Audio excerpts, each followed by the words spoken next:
And yeah, let's go and kick it. So now we're recording, so your secret is safe with all the kids that got in here on time.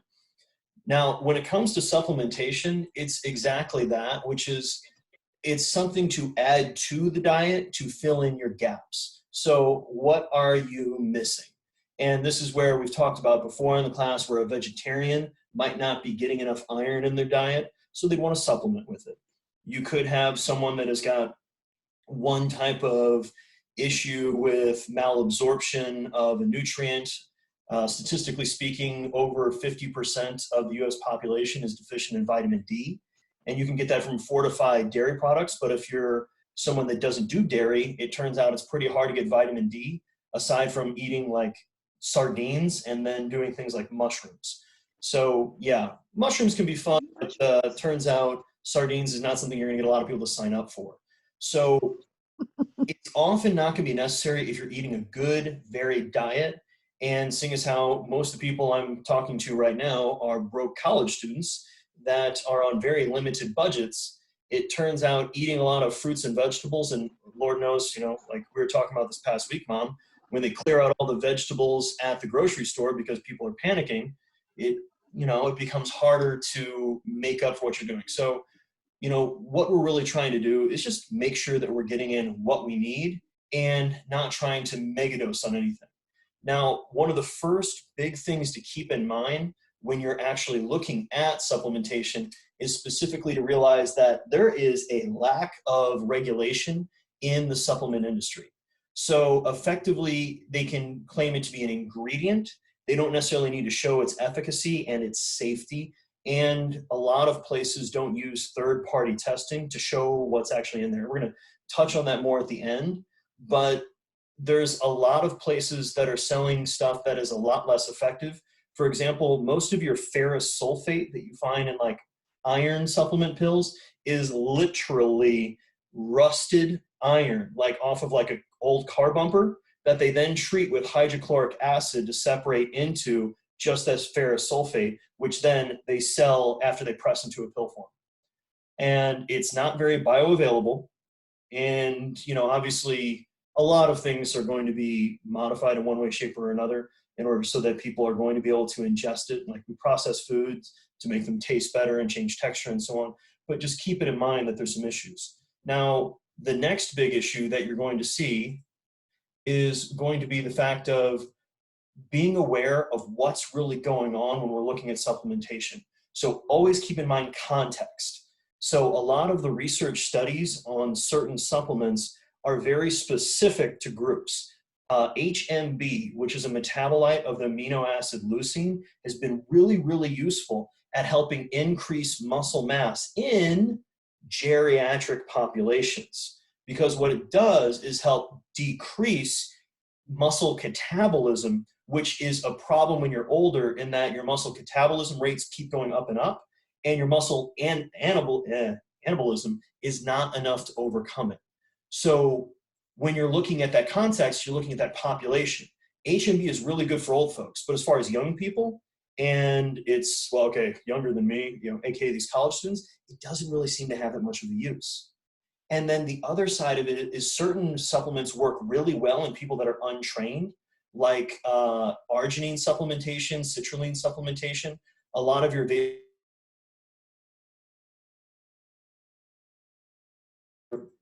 I just muted myself on accident, but it's not going to actually help increase the ability for people that are well-trained, specifically aerobically, to get much out of it. And training status is a giant cluster F, because I've read studies where they consider, and guys, feel free to guess in the chat, okay?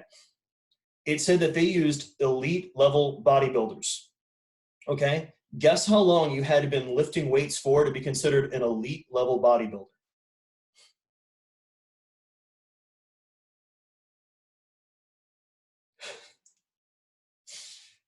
It's not that far off. What other guesses we got? Sam's also with the 2 months with your mom? 1 month, 6 months. Oh, Stephanie and Justin. Good job, guys. You're an elite level bodybuilder if you've been training chronically for at least 6 months. The prize is, I don't know, my respect, which is hard to earn. But in reality, what person is going to be an elite level bodybuilder after only 6 months? And what's even better with that population,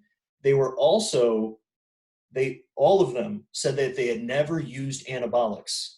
They had never used steroids. That doesn't sound like any professional bodybuilder ever. So keep in mind, training status is usually with recreationally trained people, sedentary people, and on occasion you'll have more moderately to highly trained, but you're not going to be able to do a research study on LeBron James. Like, they're not going to give you access to super high level athletes, because if you mess them up, that's millions of dollars that people are out of. So there's a pretty big vested interest in not touching those folks in a way that might cause issues. Now, with comparison to is exactly that. There's a number of research studies when people are like, how many of you guys have heard about how great chocolate milk is as a post-workout nutrition? Any of you guys ever heard anybody touting how great chocolate milk is? Thank you, Taryn. Now, in those studies, what were they comparing chocolate milk to?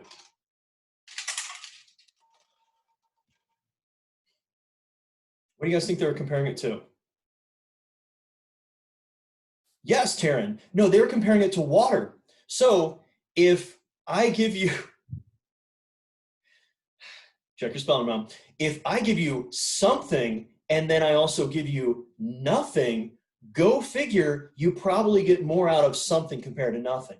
And that's a big problem with a lot of this research, is it's compared to either water or just straight carbohydrate. And it's like, yeah, go figure, a drink that has carbohydrate and protein is going to give you better recovery than a drink that is just carbohydrate or just water.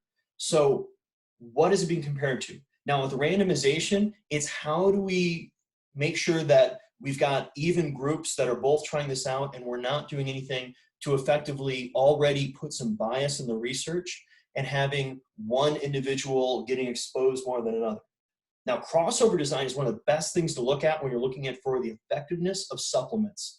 And what a crossover design means is we get two groups of people, okay? Group A gets the supplement for a month, Group B gets the placebo for a month. After 1 month, we give them 2 weeks, maybe a month of just nothing, and then we switch them over. So each group gets the supplement and the placebo, so that way you can really get an idea of how well that works. So the stuff that we've been doing in the lab with our the Muscle Farm energy drink and the Assault and Ignite studies we did, all of those were what's known as a double-blind crossover design, because each individual came in and did each different setting, as was JP's thesis.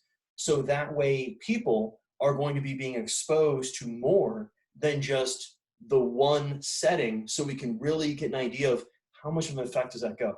Now, when we say more than one study, the idea is that there's a lot of literature telling you that this works. So out of all the different types of research studies we're going to look at, which are peer-reviewed, meaning that other academians have looked at this, said the methodology is sound, the approach is fine, and that the results and everything, they're approaching this and presenting it appropriately. What we mean by more than one study is that a lot of research is showing that this has an effect. So the two supplements that we're going to be looking at, and we're going to be going through a lot of them pretty quickly, that have definitely a lot of efficacy for working, is caffeine and creatine. Those two, no questions asked, work. And they're very useful in a number of specific contexts. Yes, caffeine, we're not comfortable with athletes taking steroids in order to enhance their performance, but we're very comfortable with people abusing Adderall, Vyvanse, and Starbucks in order to perform higher in academia, which I find to be fascinating, because if we started drug testing for caffeine, my boss would be canned the next day, because he's got to have enough caffeine in him that he could literally kill a mosquito if it bites him, because actually caffeine is an insecticide. But and so does Starbucks, because he keeps it open. Now, when we're looking at, once again, more than one study, and I know this is giving a lot of information pretty quickly, when you're looking at research and you're looking at statistical significance, what we're looking at quite often is a p-value of 0.05. What a p-value of 0.05 effectively means, using what's known as frequent statistics, is that the results you had, the chance that that difference is just a random effect is a 1 in 20 chance. That's what a p-value of 0.05 means. Now, for those of you guys that played Dungeons and Dragons growing up, aka you didn't talk to whatever sex you were interested in growing up for a long period of time, you're going to find that a 1 in 20 chance is just rolling a 20 or rolling a 1 on a 20-sided dice, which it happens. So when you're looking at just one study, some of those studies are out there simply because they only ran it once and the random number generator came out in their favor. When study after study after study is all concluding the same effect, that's when you know you've got some literature that's building in the direction you're interested in. So what we have here is a whole lot of different supplements, and a lot of these things are older, like androstenedione. That was the thing that Mark McGuire, in theory, is using, along with obviously a lot of testosterone and other steroids. But then there's other things like bee pollen extract that you guys have maybe heard of before, which doesn't really have much of an effect. HMB, hence beta-hydroxy, beta-methylbutyrate, hence why HMB, we go by acronyms, it's a little bit easier, is going to be another supplement that in theory is going to help a little bit with decreasing muscle breakdown. But I'm not going to insult your intelligence and read all these to you. I will simply state again that in reality, out of all the ones up here that you can read, the two that hands down have a major effect is going to be that caffeine and that creatine.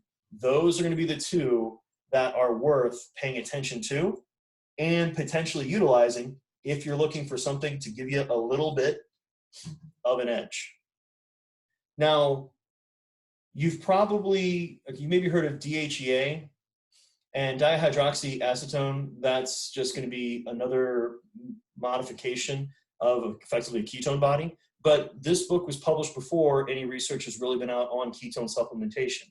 And to be fair, there's a way to go. How is bee pollen a supplement? What is it used for? Okay, so bee pollen itself is literally a extract that comes from effectively honeycombs, but that in theory is supposed to help with energy and maybe a little bit with allergies and otherwise.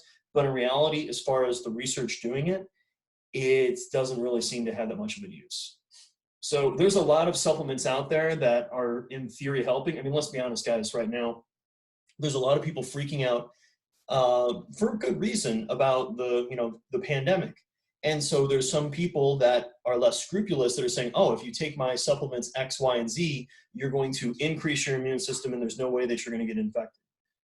Now, the simple reality is we can tell you that if you have a deficiency in any of your vitamins, specifically when we talk about vitamin C, vitamin D, maybe zinc and otherwise, it's going to all potentially cause you to have a higher risk of infection.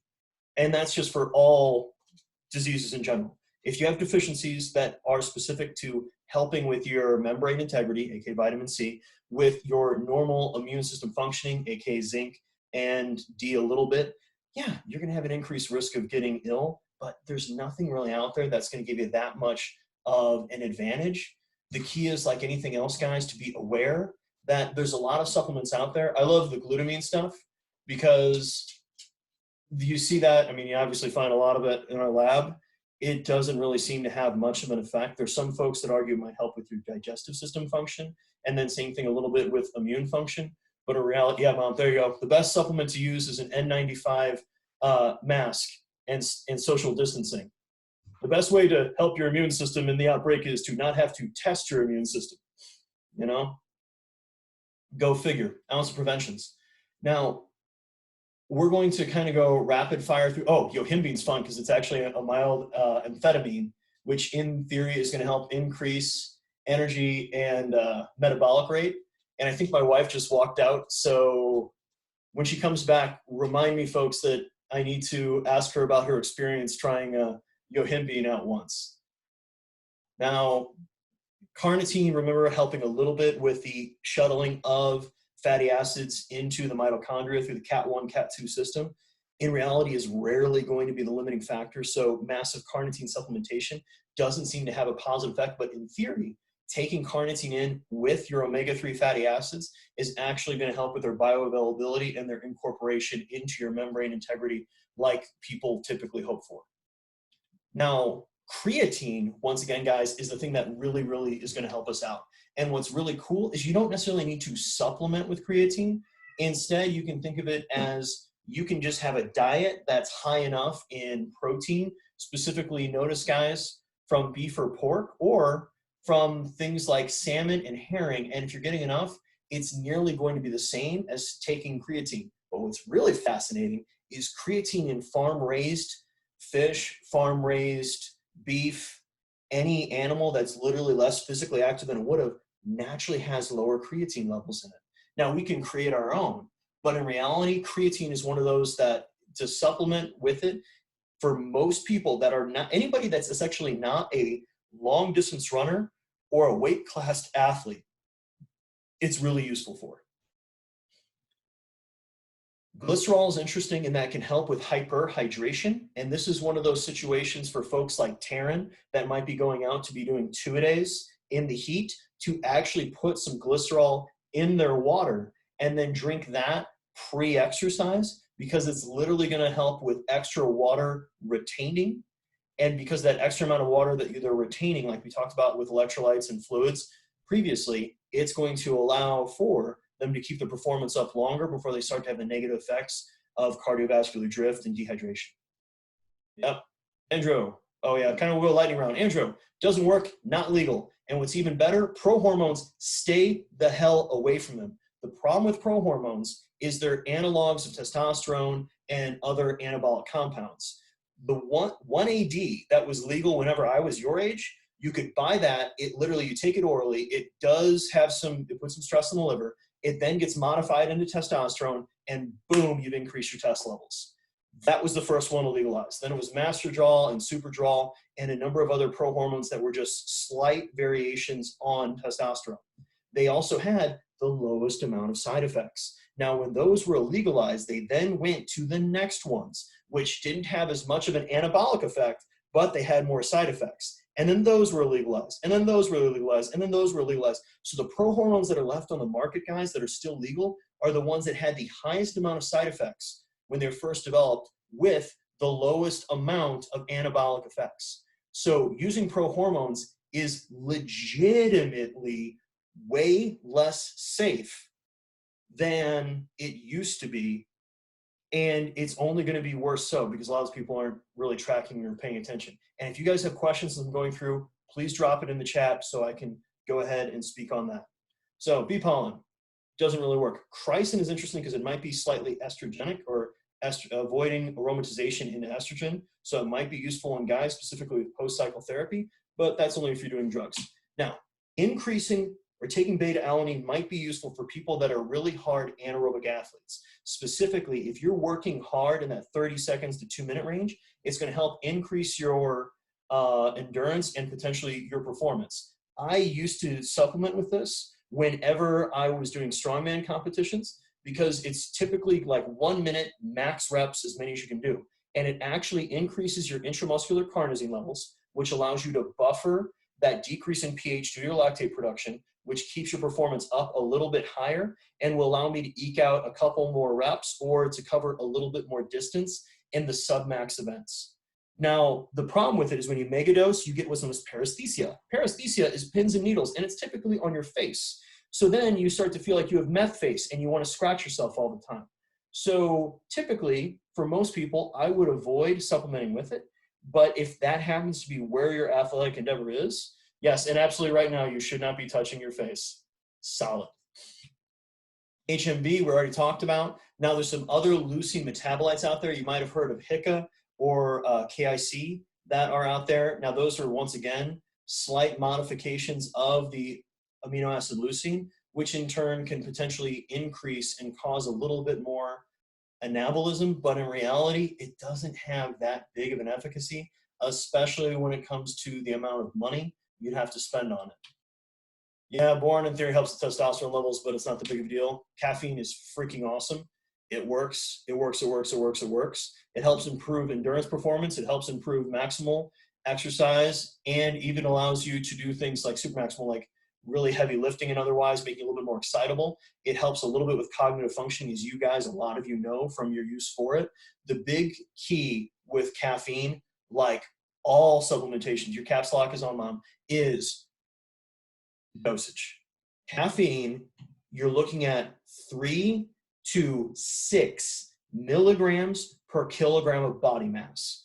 So a guy my size that weighs about 95 kilos means that I should be taking in, if I want a positive effect from the caffeine on my workout, that means I should be taking about 285 milligrams to as many as would be 570 milligrams. Now, I'm a big dude.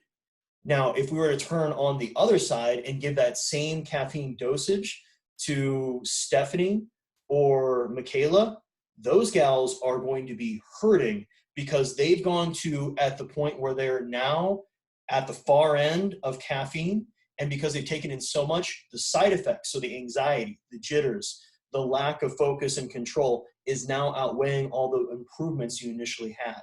So it's the dose that makes the poison, and that's what you need to be aware of. And for how many cups of coffee is that? It depends very much so on the type of coffee you're making. For somebody my size, it's probably 1 to 2 strong cups of coffee. But if you're doing espresso, things get really wonky. It's hard. That's true, but the problem with it, Sam, is it also causes a greater amount of energy turnover in the brain. And if your circulatory system to your brain is effectively not as good as it should be, it's going to cause you to get into that energetic deficit, which is then going to cause a greater amount of symptomology.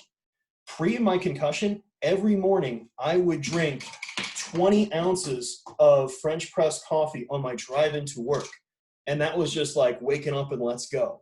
Then pre-workout, I would probably take down another 200 to 400 milligrams, no questions asked. I used to take so much caffeine when I was doing things like the raw unit, like it was national and international level meets, that I felt like I was standing next to myself when I was lifting. It was awesome. I loved it. And now, unfortunately, whenever I try to use caffeine, I have all of these negative symptoms from my concussion, lack of mood control, being way too jittery. Like there's no more of riding the lightning like I used to. Now I'm reaping the whirlwind. Is there a difference between pre-workout and drinking coffee? Yes.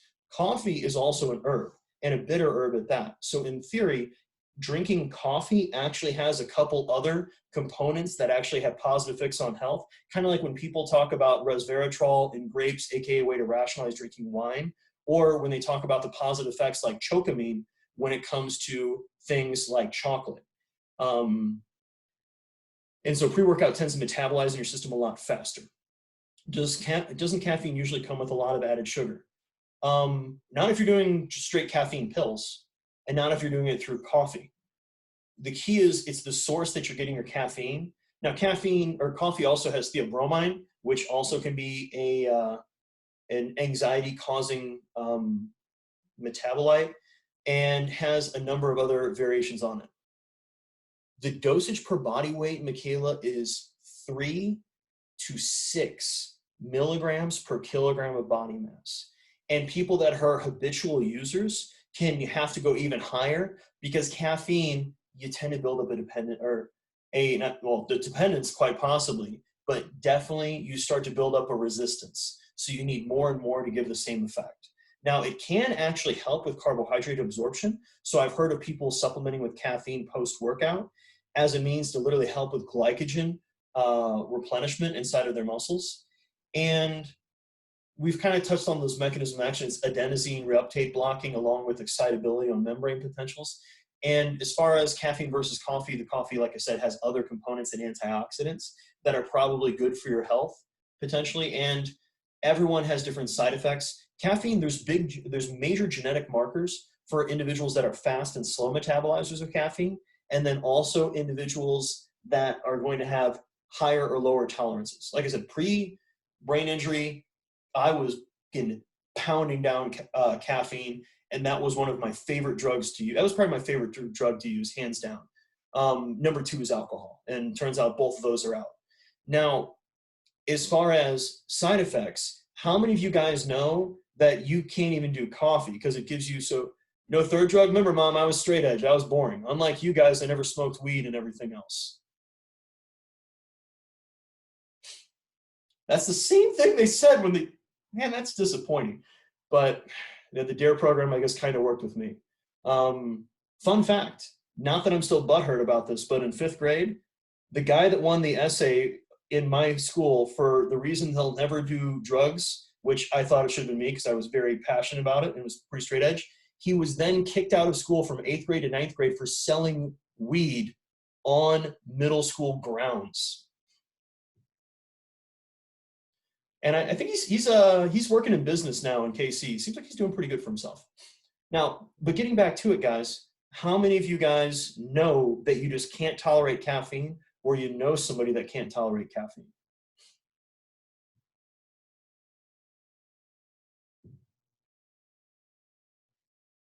Yeah. So it's completely normal, and it's going to be a genetic marker. So for those of you guys that just said that you're not able to, how many of you guys have got a parent or a sibling that also just, they don't do caffeine because it just messes with them?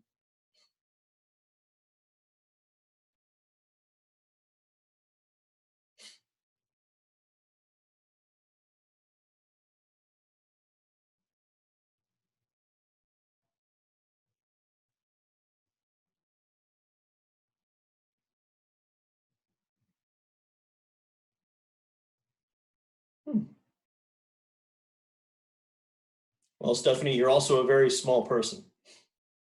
Interesting. You guys all might be adopted. Sorry. No, but it comes down to metabolism, and once again, some of those genetic markers. And genetics are a fun thing. Like, for example, since you guys can't tell it from the picture, my mom is 5'3".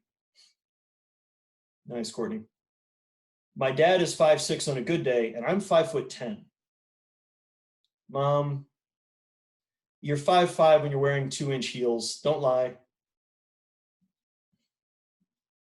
So we talked a little bit about carnitine. Doesn't really seem to have that much efficacy for its use.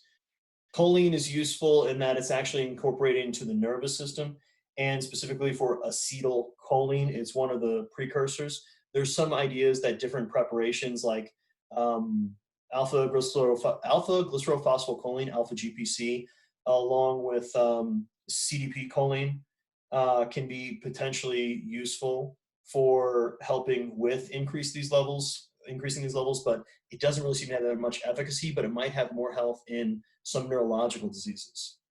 Chromium picolinate specifically can be useful a little bit for insulin sensitivity, but it doesn't have that big of an efficacy. Q10 is interesting in that it's an antioxidant, and in theory seems to have a little bit of positive effects on the circulatory system in the heart, but it's not that big of efficacy, and you're probably better off just eating salmon and legitimately like wild caught fish, specifically, you know, wild caught salmon, and that's going to have a lot of those positive effects, and even things like krill and krill oil. Yeah, creatine's freaking awesome. Our body naturally produces it. It's made from, notice the combination of glycine and arginine, which then is combined with methionine. That creatine can then go throughout the body wherever it needs to. Now, our endogenous production can be relatively high or low, also based upon certain genetic markers. So supplementing with creatine can be useful on top of that. And that's another thing that you want to supplement based upon grams per kilogram of body mass.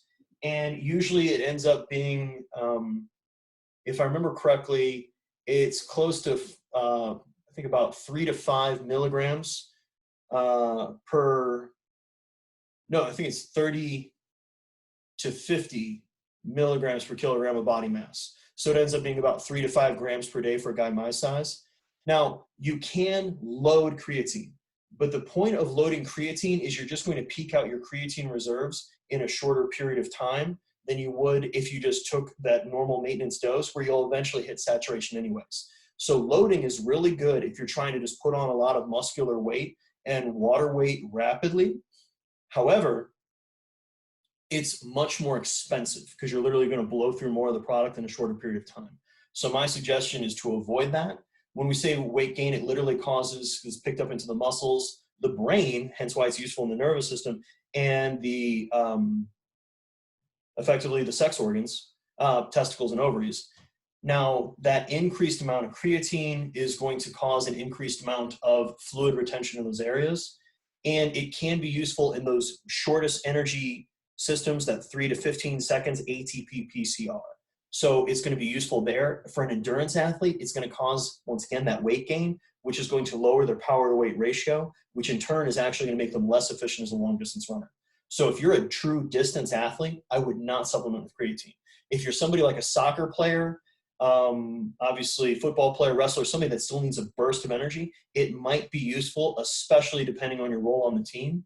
And then it actually does seem to have some positive effects on strength gains, not just from, but increasing signaling by causing, when it comes to mechanisms of actions, that hyperosmolarity causes a stretch on the muscle, which in turn is going to signal for more muscle hypertrophy. And as far as safety, if you have issues with your natural kidney function, you need to be very mindful of any type of protein that you're taking in too much of. So if you have kidney disease, you shouldn't be supplementing with creatine, and you should be watching your protein intake, because both are going to put a greater amount of demand on the creatine, on your kidneys. Now, if you're an otherwise healthy individual, it's not going to be an issue. Doesn't matter what time of day you digest protein. Protein is most useful when you take it in boluses, so like a big amount spaced out evenly over the course of the day. And typically, the best research I've seen on a couple of reviews from Schoenfeld and Phillips and whoever his first author was, where you're trying to go in typically at least 4 meals per day, and you're trying to have that with an even dose of usually about 0.4 to 0.5 grams per kg, and then doing about a 0.5 to 0.6 gram per kg right before bed if you're trying to maximize muscle mass. You take creatine and then stop after a while. Do you lose strength and gain while using it, even if you keep working out? No, you're probably going to maintain the same muscle mass. You just might not make as much progress for a little while, and depends on the stage of training or using it. Can you restate the dosage per body weight for creatine? Yes, it's going to be about 30 to 50 milligrams per kilogram of body mass. So obviously bigger people need more per day, smaller people need less per day. And even within that, there are people that are what's known as high responders and non-responders to supplements in general. And also creatine is a good example of it. Some people get a lot out of supplementing with creatine. Some people don't get anything out of supplementing with creatine. And most people are somewhere in between. I can tell you from my own personal experience that I am someone that gets an advantage out of taking creatine. And the research that I've seen, not just on helping obviously muscular strength and performance, but also on neurological health and its positive effect on individuals with Alzheimer's, dementia, and even being a mild prophylactic for brain injury, is enough of a reason for me to chronically take creatine. Because like anything else, I would love to get to eat effectively what would end up being about 1.5 pounds of red meat a day that happens to be from a wild, as wild as cows gets these days. So instead, giving this as a supplement, since obviously I eat a lot of chicken and other protein sources that are honestly less expensive, that's going to be a way to keep those levels up. Now, there is what's known as Dehydroepiandrosterone. This is DHEA, which is actually one of the androgens. It can then be converted into testosterone, which can then be converted into dihydroxy testosterone, DHT. Is a precursor. Its supplementation in older individuals can be a useful way to possibly increase testosterone levels and lean body mass. But in reality, the research out there hasn't shown a whole lot of efficacy towards supplementing with it, unless, once again, you're an older person with lower levels. Supplements that increase testosterone, like Tongadali, which is also known as Long Jack. Obviously, we touched briefly upon boron's efficacy. And then things like horny goatweed and otherwise don't really seem to have a great effect on increasing testosterone levels if you're an otherwise healthy individual that has effectively normal levels. They're only really been shown to be useful in people with low levels. Now, fish oil is one that I threw in here because it's very important. And that this is the omega-3 that we start off with alpha-linoleic acid, which then converts into eicosapentaenoic acid, EHA, which can then convert into DPA, which is docosahexaenoic acid, which actually then gets converted into docosahexaenoic acid, DHA. EPA is a very potent anti-inflammatory, and DHA is very important for nerve system health. Now, the key is, like anything else, to make sure that you're taking in enough. If it comes in a phospholipid profile version, aka like krill oil or algae-based, like the supplement Brain Armor, it's going to be more bioavailable and typically more useful for the body. But the idea is that omega-3 to omega-6 fatty acid intake is a very important thing to keep in mind, because our diet is typically very high in omega-6s, like we talked about when we spoke about fats, because we get a lot of vegetable oils that are high in omega-6s, and then a lot of processed foods that once again are high in omega-6s. Omega-6s are pro-inflammatory, which is not a bad thing, because we want enough inflammation so that whenever we do damage to tissues and otherwise, there's going to be a response to repair it, but we do not want to be chronically inflamed because of a lot of background inflammation and or an overactive inflammatory signaling. So getting enough omega-3s, this can be plant-based. Some people are worse at converting from ALA into EPA and then into DHA. So hence why the true either algae-based omega-3 fatty acids or supplementing with fish oil is probably your best way to go about it.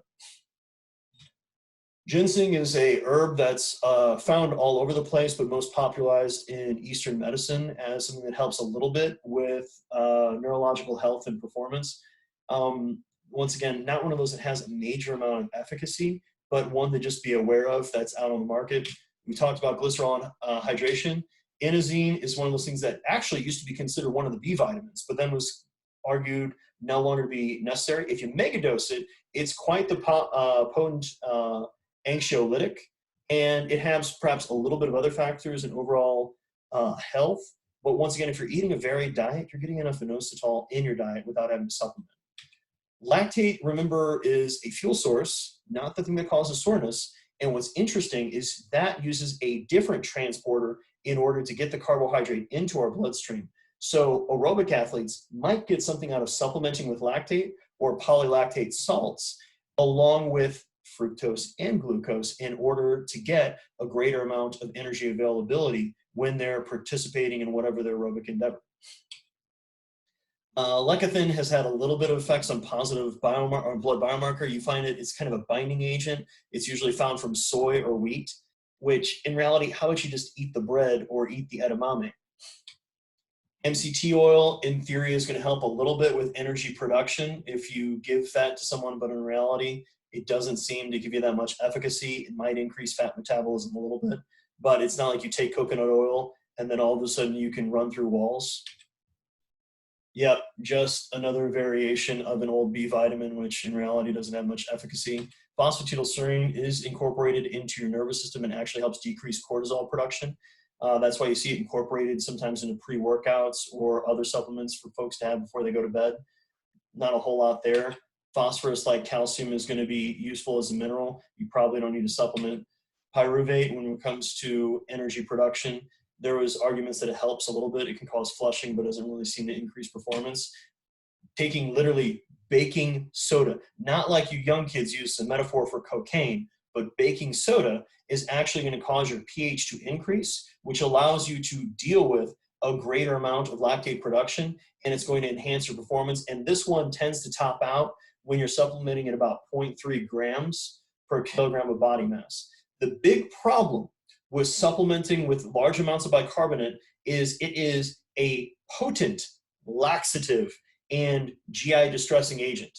So you do enhance your performance anaerobically, but then you legitimately run the risk of wearing the brown pants. A hurdler that I coached at St. Louis University would supplement with this before he had to go and run his 300-meter hurdles, literally finish the race, and then go jog to the bathroom because he was about to be Captain Brown Pants. But it did help his performance. Sodium citrate, in theory, is doing the same thing with buffering, but it's nowhere near as effective. Vanadium, which is a mineral, has perhaps a little bit of effect on glucose metabolism, but it's not that great. If anything, it might help with avoiding diabetes if you already have those issues, but diet and exercise overall is holistically going to have more effect along with sleep. Now, wheat germ oil is actually an old school supplement that was more popularized when my parents were younger. It's really just a fat and doesn't really do that much, but like anything else, people buy things if they're told it's a good idea. Now, the big thing to keep in mind when I talk about the lack of regulation of the supplement industry is, wheat germ oil is not good, is they have a number of things they're doing, one of which is fairy dusting. If you look at different supplements, it'll say that it is a proprietary blend. Proprietary blend means that everything they list after that, that's on that actual ingredient list, might not be in order of weight. So if it says it's 5 grams of this laundry list of things, it could be 4,999.99999 grams of maltodextrin, aka sugar, and then that leftover incredibly small fraction is all of the things that you're actually looking for to have potency. So if you're looking at any supplement, you need to read the label, and it needs to clearly disclose what the dosage is of each of the things that happens to be inside of it. Now, what's also fascinating is a number of supplement companies have been caught doing this, but a number have gotten away with it, which is putting something in the supplement that's off the label. Some of you guys maybe have heard of different athletes popping positive for different drugs because they bought the supplement and took it because the supplement actually had an anabolic in it. And one of the older stories, and arguably one of the first times this really happened, was with a pre-workout supplement back in the day called Ultimate Orange that a number of strength coaches and even a few friends of mine used back in the day. And Ultimate Orange, the first iteration of it, it had ephedra, which is now illegal. And by the way, guys, ephedra was freaking awesome. Until that stuff was illegalized, you think caffeine gives you a hard kick in the pants? Ephedra is double barrel kick in the pants. It's amazing. The reason I still have 10 fingers and 10 toes, which is great because I'm telling this to my mom right now, is because of my use of hydroxycut in that summer when I worked for the post office during overnights. Because Tom Mueller hooked me up with hydroxycut, and I was taking that while I was on the lines working with paper around spinning blades called augers. Hey, once again, we lived, and it was legal at that point. Now, the off-label of the Ultimate Orange, aside from caffeine and otherwise, is going to be, they used what's known as Anavar. Now, Anavar is a very potent oral anabolic that causes increased aggression, increased strength, and to a lesser extent, increased muscle mass, but has a very short half-life. So if you try to drug test people on for that one, it's really easy for them to get away with it because you can miss it. And so Ultimate Orange, the first line of it with strength coaches that were older than me that worked with people when that happened, when they heard a kid was taking Ultimate Orange, like, all right, somebody's about to make some incredible progress, because literally they were taking an oral anabolic with caffeine, with ephedra, with yohimbine, and a couple other ingredients that didn't have as much of an effect, but it was what was on the label that really had the effect. Hey, another fun fact, Mom, that's what Brian Melberg was taking back in the day whenever he first started lifting. So the joys of things you learn as you get older. So there's a lot of lack of regulation in the supplement industry, and there's a lot of people that are operating in the dark and possibly doing less than good things. Hey, to be fair, there's a lot of people that did drugs around where I grew up, you know? But keep in mind, there's a number of companies that operate above board. So what you want to look for is you want to look for supplement companies that do third-party testing.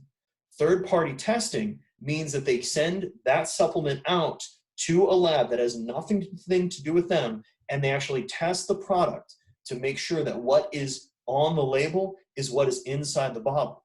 Because the reason a lot of those big companies do it, like GNC and otherwise, is if their supplement manufacturer makes chocolate protein flavoring, if the previous day they made peanut butter flavoring with real peanuts, and they did not clean the machines more thoroughly that night, what's going to happen is there's going to be a little contamination the next day.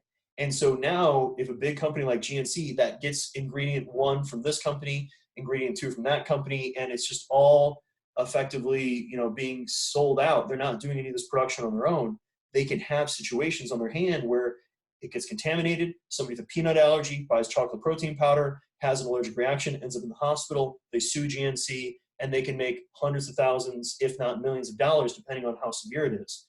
So you want to look for companies that use third-party testing that also is not trying to sell anything that is quasi-legal or illegal. What they'll try to do with hiding for things like SARMs and otherwise, which we're going to go ahead and touch on in a moment, is they will literally go and say that this supplement is not meant for human use, it's meant for animal use. So they can sell it to you with the idea that you will not use it, you will feed it to your lab rats.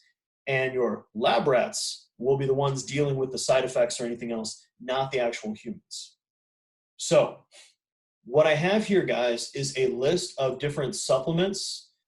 I'm not sure how well you guys can read that, so I'm going to see if I can increase the size of this font. And no, I'm not able to. Any brand's better. So at the end of the day, when it comes to the use or different supplements, sadly enough, it's one of those things you quite frequently pay more to get what you want. I am a big fan of, when it comes to just your proteins, probably one of the best ones that I've seen out there is ATP Labs, but they're also one of the most expensive. But they do a really great job of sourcing everything and trying to have really good quality. Most of like your, your GNCs, your Muscle Farms, your Muscle Tech, it's, 6 of one, half dozen of the other. There's not really a big difference between A and B. The key is, like I said, guys, is you get what you pay for. And in reality is, don't even spend money on that if you can help it. Obviously, you guys, know if you ever need protein powder, we're always going to try to help hook you up with the lab, what we've got in there. And if you ever need help, just shoot me an email and I'll be more than happy to, leave it somewhere so you guys can grab it. But it's using supplements as exactly that. Something to supplement your diet that you might not be getting enough as is. And there's a number of ways to get around things these days. We've got a lot of interesting food science that's available to us that allows for a lot of foods that can still satiate whatever you need. For example, the Beyond Meat company, the Beyond Meat protein or the hamburgers that they've made, the iron they use is heme iron that's naturally produced by the root of the soybean. So in reality, if you can eat a couple of those burgers, at least like 1 or 2 of them a day, you're probably going to be getting enough highly bioavailable heme iron so you won't have to supplement with it. And instead you can use a food product, and as opposed to having to choke down a pill. So, okay, we got a number of bodies on here. Here's what we're going to go ahead and do. We have this wonderful mess of information that we've got on my screen. If you're unable to read it due to the quality of your computer screen and everything else, let me know. And you know what? We're going to make this interesting.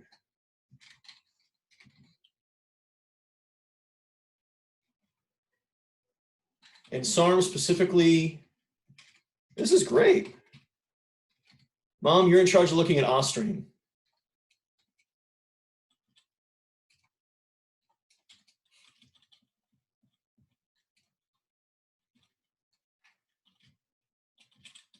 So, folks, I want you to go ahead, bingo, and come, oh, man, look at you, Mom. That's where I get my brains from. I get my bullheadedness from my dad. Well, I thought that was a funny joke, Mom.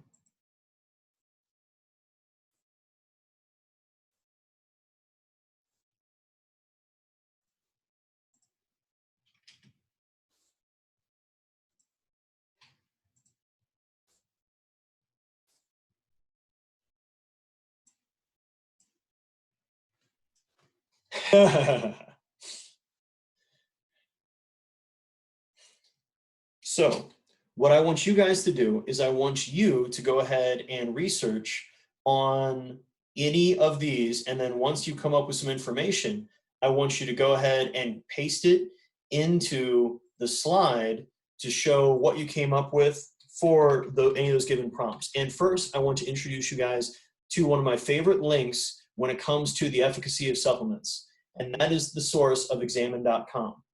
Now, it's not perfect, but what you can do is you can, well, for example, okay, there you go. Let's go straight to creatine. And there you go. We can go ahead and, boom. May provide cognitive benefits, but more research needed. Sounds like what I was talking about earlier. Gives you the background of creatine, the side effects, how safe is it, evidence-based recommendations for how much you need to do. Notice, very safe. And then how to take it. So the loading, look at that, 0.3 grams per kilogram of body weight. I was on the nose. Yep. And then you can go higher simply since it is so cheap. Some folks can go higher, but that's also, once again, due to the scaling, and then it gives you the effects of different areas in the body. Absolutely true, but keep going, Mom. Ostraine is way more interesting than you're giving it credit for.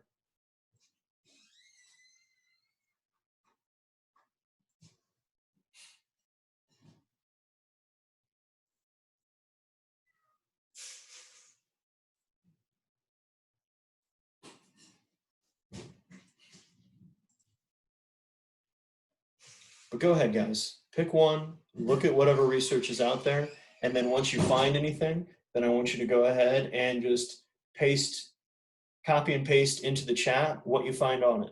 Now, since my mom got on it with Ostraine, Ostraine is what's known as a selective androgen receptor modulator. Now, there's already SERMs, selective estrogen receptor modulators, that are used for things like helping enhance fertility in women. But the big key of the usefulness of a selective androgen receptor modulator is if they can ever, meaning pharmaceutical research, university research, make a selective androgen receptor mediator that has the same effects as testosterone, as what it has on muscle mass, as what it has on bone mass, as what it has on connective tissue, but it doesn't have the androgenic effects of secondary sex characteristics, of a stronger jaw, facial hair. Because fun fact, hey Mom, where did I get my back hair from? Because it's not Dad, it's your dad, which means it's from you. So if my mom was ever to use testosterone, she would start to show up with body hair like me, which, yes, it does keep me warm in the winter, but it's very uncomfortable in the summer. Now, the reality is, and then the deepening of the voice, there's a number of negative effects that can happen to women from using testosterone. But as my mom is going up in the age, if I could give her a drug that increases her muscle mass, decreases her fat mass, increases her bone mineral density, and her overall physical fitness and performance, I would do it. And I feel, and I'm very interested to see how the development of SARMs keeps going, because if it ever becomes to where it has the ability only to work on the androgen receptors in the muscle, in the bone, in the tendon, in the ligament, that's going to be something that's going to be really useful for older people.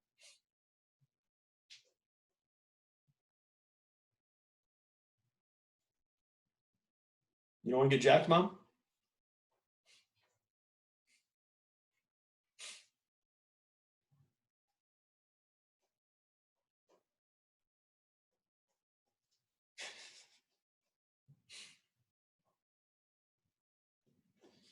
Hey, it's no worries. So, guys, have you managed to come up with any information on these yet?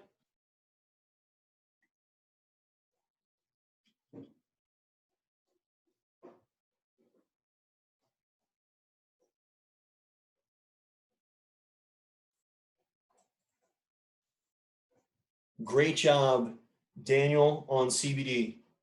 Now, guys, obviously CBD is really popular these days, but there is little to no research right now that's actually showing the efficacy of taking CBD for anything other than perhaps decreasing anxiety a little bit and pain, but even then the half-life is only about 4 hours.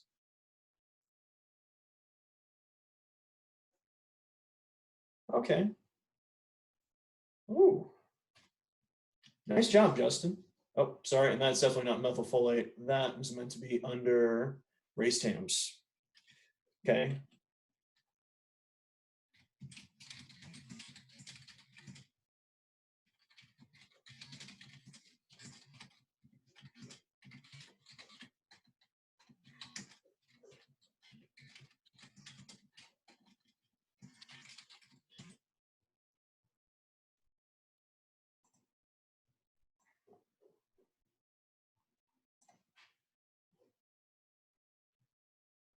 Great job, Stephanie, with BPC-157, which, aside from it being a peptide that's been useful in joint health, TB500 is much like BPC-157. Now, BPC-157 is actually a peptide that's naturally, it's not synthetic, it's actually naturally produced by your intestinal cells, whereas TB500 is synthetic, and that is going to be potentially have an effect on those situations.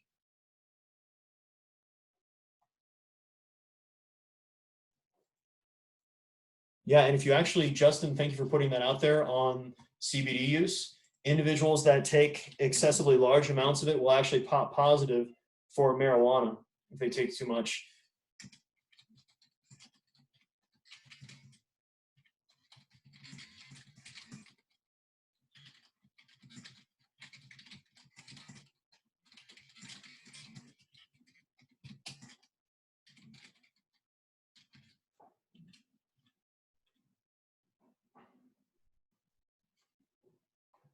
Good.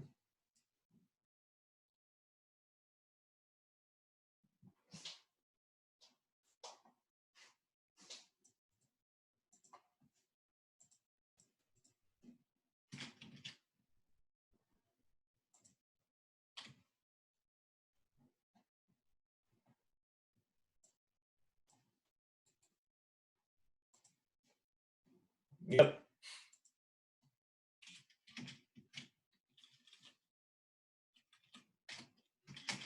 And this is another one potentially helping with recovery. So kind of like an analog of growth hormone, but a lot less powerful. Okay, great question from Courtney about seeing a lot about pyrastam. And pyrastam is one of the many types of racetams. Racetams is a family of nootropics. Phenylpyrastam is one that increases tolerance to cold and then actually enhances athletic performance to the point at which it's illegal in Olympic competition.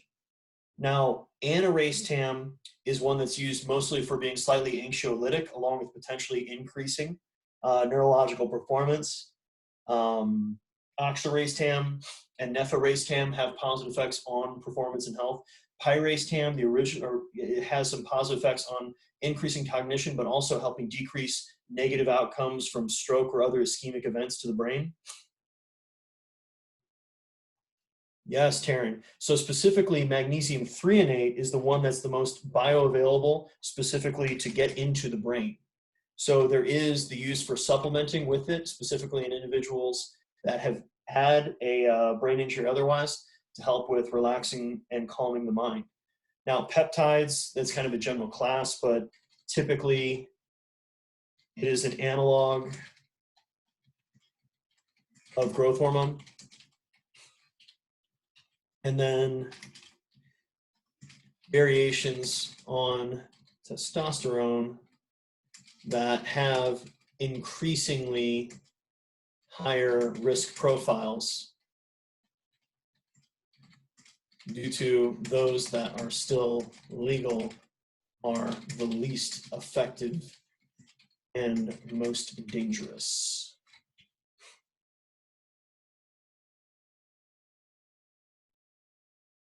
Now, the last one we're going to talk about is nicotinamide ribonucleotide and nicotinamide mononucleotide.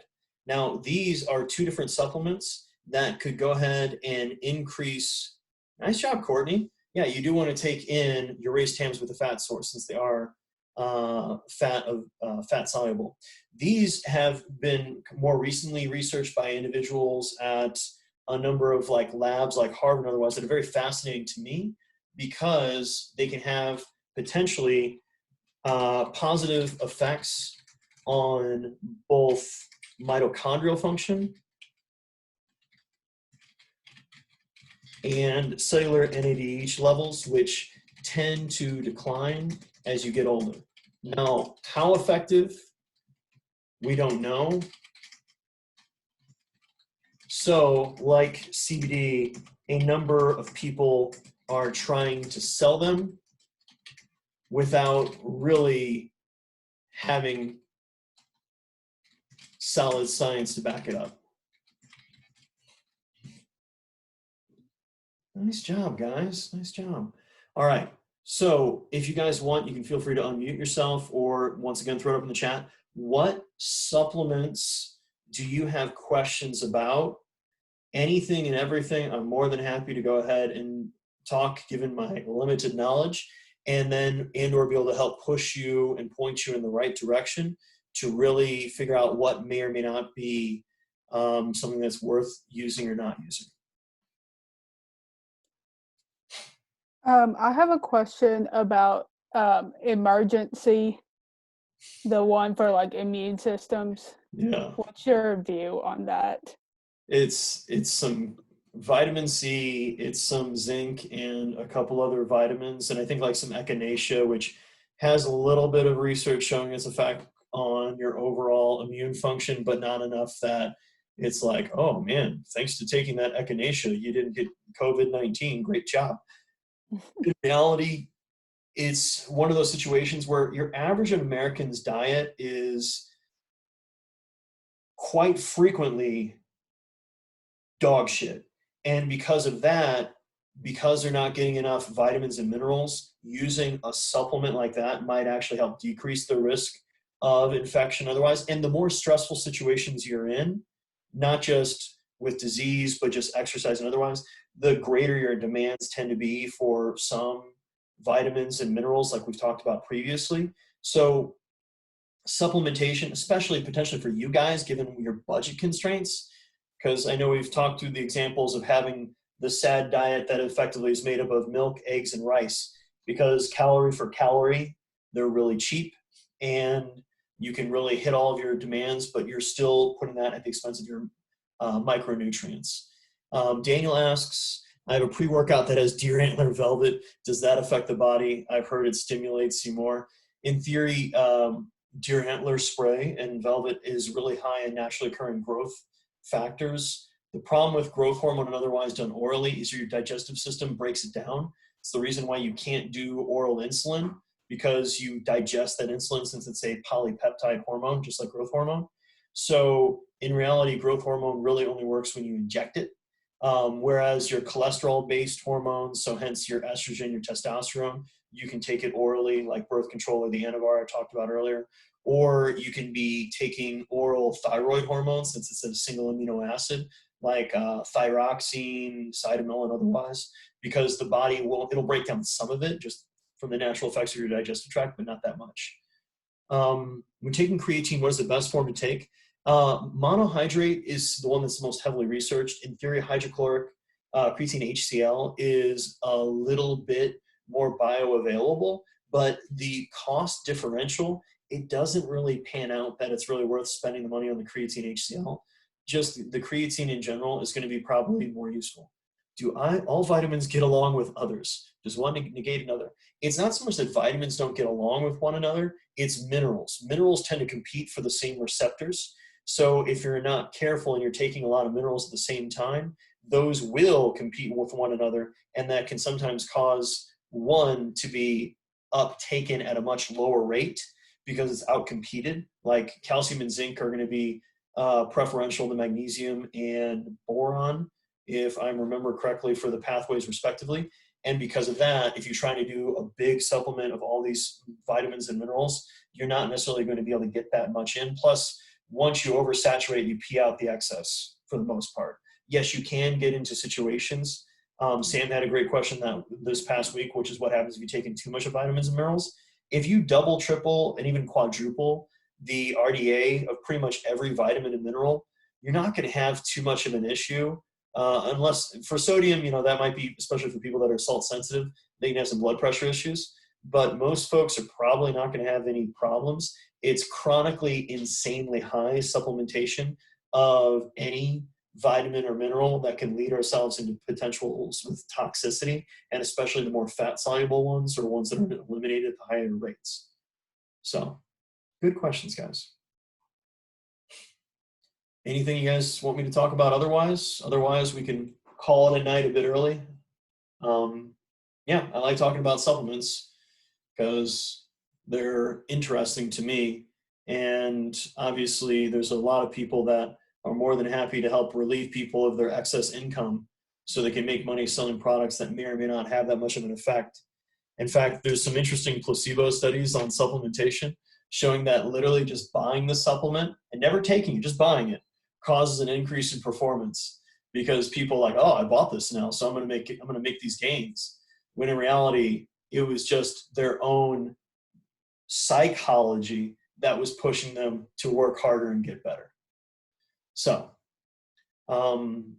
any other questions, comments, concerns? Let's see who's been kind of quiet tonight. Actually, I think all of you guys have been throwing something out there one way or another. Whose iPhone, by the way? I told the opposite. The good news. Hi. So whose iPhone? That's me, Dr. Line. Yes, and you're saying that's me, which I think it's Ed, but it turns out Yes. speakers are really bad. Okay, cool. Howdy, Ed. Any questions on supplements tonight? Not to my knowledge right now. Okay. If nobody has any other questions, guys, I'm still working on grading your exams, so give me some time. Turns out it's been a lot of time at the keyboard and otherwise, but that will get taken care of sooner rather than later. I'll be able to go and review that more next week than this week. Yeah, sorry, Mom, you failed. Oh, should I make the next quiz Wayne C. McKinney style for the students?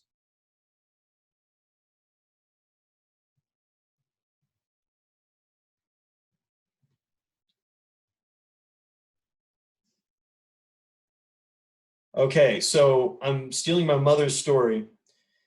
It was her professor whenever she was taking kinesiology in her undergrad at Missouri State, and I guess that's when it's still Southwest Missouri. And literally, his quizzes were right minus wrong.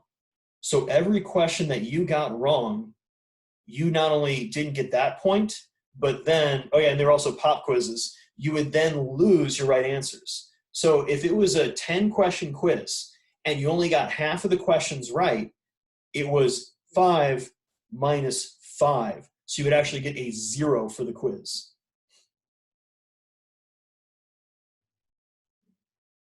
Well, Mom, no offense, how many times did you have to take that class? And don't worry, guys, just keep that in mind. That's how you know I'm a good person, because I would never do that to you guys.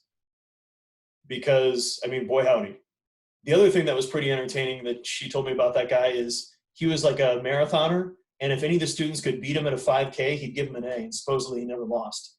So anyways, thanks for showing up, guys, tonight. I miss seeing you guys in person. Hope everybody's doing okay. Mom, let the healing begin. It's okay. He can't hurt you anymore. And yeah, guys, be safe. And I will be in contact with you guys more soon. Make sure you're staying on top of your energy balance project along with your lit review. And yes, the quiz is going to be open later on this week, Taryn, so that you can go. It's going to open, I believe, at 6 o'clock tonight. And then it's going to be open until about Friday. And that's probably how all the quizzes are going to go for the rest of the semester, that they're going to open later on. I just do the lectures at this time because, yeah, I'd rather sit down and have dinner with my wife. So anyways, guys, be safe. Miss you guys, and if you need anything, don't hesitate to shoot me an email. See you later.